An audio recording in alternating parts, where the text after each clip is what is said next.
Assalamualaikum warahmatullahi wabarakatuh. Ketemu lagi di kelas manajemen strategik dan kita masih membahas isu-isu strategis yang terkait dengan manajemen strategis yang ada di perusahaan yang nantinya akan mempengaruhi bagaimana seorang manajer membuat rencana strategis maupun saat melakukan implementasi dari rencana strategis yang sudah dibuat.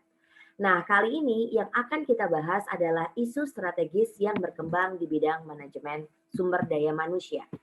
Sebagaimana yang sudah kita ketahui bahwa SDM yang berkualitas itu sangat diperlukan oleh perusahaan.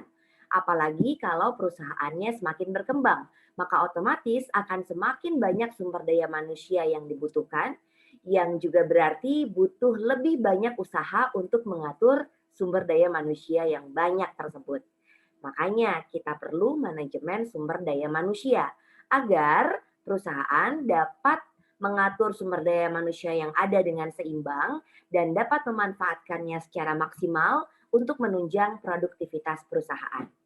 Namun demikian, tentu hal ini tidak semudah itu tentunya ya, karena ada isu-isu yang berkembang di bidang ini yang perlu diketahui oleh seorang manajer sehingga nantinya dapat mengatasi isu tersebut dengan pembuatan rencana strategis yang baik maupun implementasi dari rencana strategis yang tepat sasaran.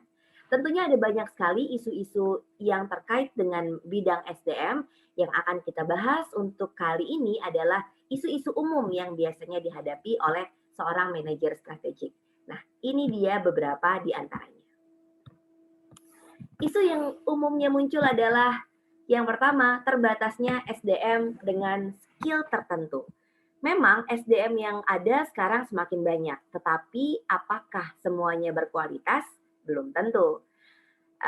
Hanya mungkin beberapa SDM saja yang pada akhirnya sesuai dengan skill yang diperlukan oleh perusahaan maupun kriteria yang diperlukan oleh perusahaan. Belum lagi perusahaan harus bersaing dengan perusahaan lain untuk mendapatkan SDM yang berkualitas. Sehingga penting sekali bagi seorang manajer strategik untuk punya rencana rekrutmen yang tepat. Kenapa? Karena pada akhirnya rekrutmen yang baik biasanya seharusnya mampu menyaring SDM dengan skill dan kriteria yang dibutuhkan oleh perusahaan. Yang lainnya yang juga harus dilakukan misalnya terkait dengan pelatihan dan pengembangan SDM yang harus dilakukan agar SDM yang dimiliki mempunyai skill dan kriteria yang dibutuhkan oleh perusahaan. Isu berikutnya adalah mengenai retensi sumber daya manusia. Apa itu retensi sumber daya manusia? Ini adalah upaya perusahaan untuk mempertahankan sumber daya yang dimiliki yang merupakan sumber daya manusia terbaik perusahaan. Nah, jadi dengan kata lain, bagaimana perusahaan mampu memanfaatkan sumber daya manusia yang ada pada mereka.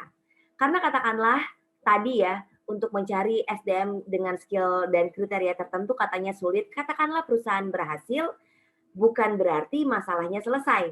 Justru disinilah tantangan yang sebenarnya dimulai, yaitu bagaimana perusahaan mampu memanfaatkan atau mempertahankan SDM terbaik yang mereka miliki untuk dapat tetap bekerja di perusahaan dan dapat berkembang di perusahaan tersebut.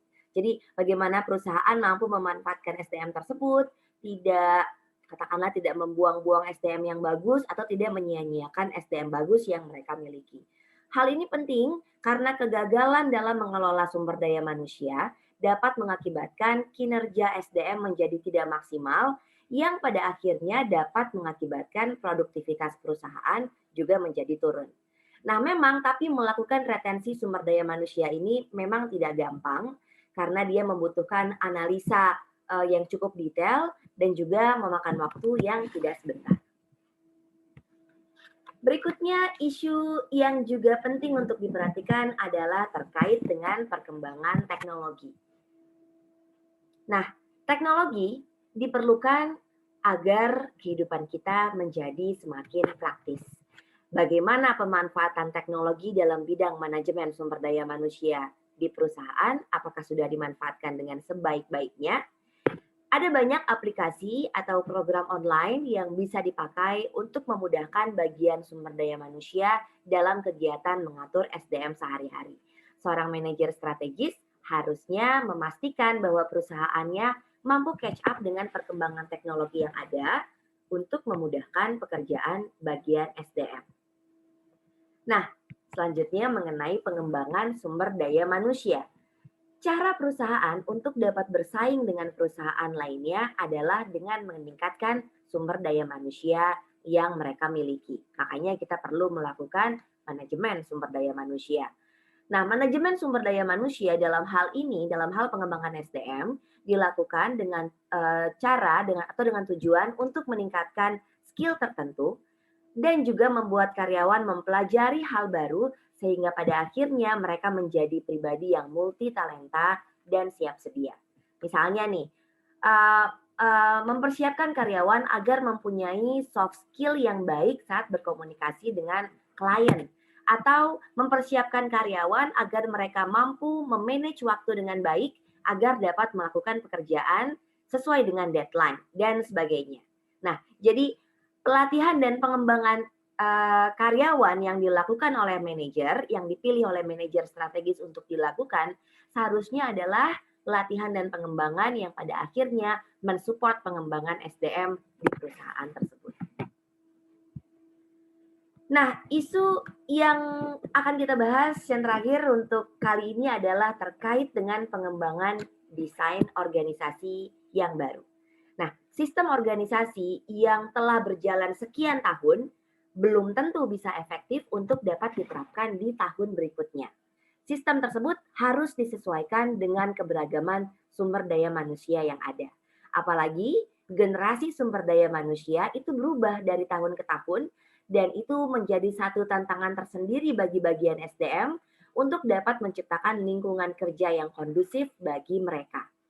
Bagian SDM, manajer pada umumnya, itu harus peka dengan perubahan setiap generasi SDM ini yang tentunya mengalami perubahan-perubahan karakter, keinginan, tata cara, budaya, dan sebagainya yang harus disesuaikan dalam rencana dan implementasi strategi sehingga menciptakan satu lingkungan kerja yang kondusif dan cocok bagi sumber daya manusia yang bekerja di perusahaan mereka.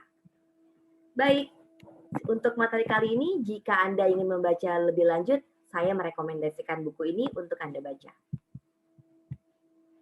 Terima kasih atas perhatian yang diberikan. Semoga kita dapat lebih paham mengenai isu-isu yang ada di bidang sumber daya manusia. Semoga bermanfaat. Assalamualaikum warahmatullahi wabarakatuh.